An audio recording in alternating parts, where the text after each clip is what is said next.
Emmanuel Macron s'apprête à accueillir le roi Charles III et son épouse, la reine consort Camilla, à Paris. Une venue pour laquelle il a mis les petits plats dans les grands, concernant le grand dîner prévu au château de Versailles, tout particulièrement. Emmanuel Macron doit sûrement trépigner d'impatience. 6 mois après avoir dû reporter la venue de Charles III, qui aurait dû être son premier déplacement en tant que roi d'Angleterre, le président de la République française s'apprête, enfin, à accueillir Charles et son épouse Camilla sur son territoire.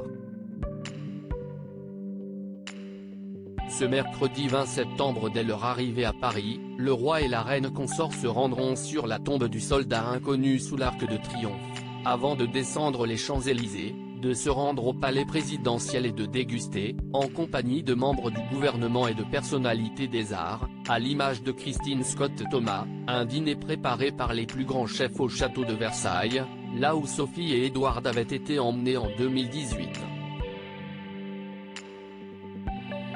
Cette soirée tant attendue fait toujours grincer des dents, rapporte Le Parisien. Le choix de ce banquet dans la pièce construite pour être le symbole de la toute-puissance du roi Soleil fait débat. Procès en monarchisme pour Emmanuel Macron, avec ce faste célébré dans une France à la peine sur le pouvoir d'achat, rapporte Le Quotidien. Il faut dire qu'un contexte de crise, où tous les prix augmentent sans que les salaires ne suivent, il est compréhensible que les plus impactés aient du mal à se réjouir. Un dîner concocté aux petits oignons, une telle visite ne se produit pas tous les 4 matins. Si est-il la raison pour laquelle Emmanuel Macron a voulu faire les choses en grand, ce choix de Versailles répond avant tout à un souhait de Charles III, sensible à l'idée de marcher dans les pas de sa mère, confie l'Élysée.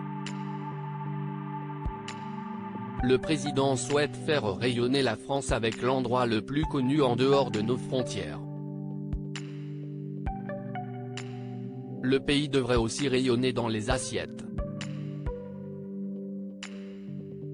Pour régaler les papilles des 150 convives et de Charles et Camilla, 3 grands chefs étoilés ont été missionnés. L'entrée sera concoctée par Anne-Sophie Pic, le plat par Yannick Aleno. Quant au dessert, le célébrissime Pierre Hermé s'en chargera. Au menu, homard bleu et tourteau de casier, servi avec un voile d'amandes fraîches et de la menthe coque, volaille de Bresse, au parfum de maïs et gratin de cèpe, fromage et biscuits Ispahan à base de macarons roses et sorbet litchi. La soirée se finira-t-elle autour d'un thé? L'avenir nous le dira.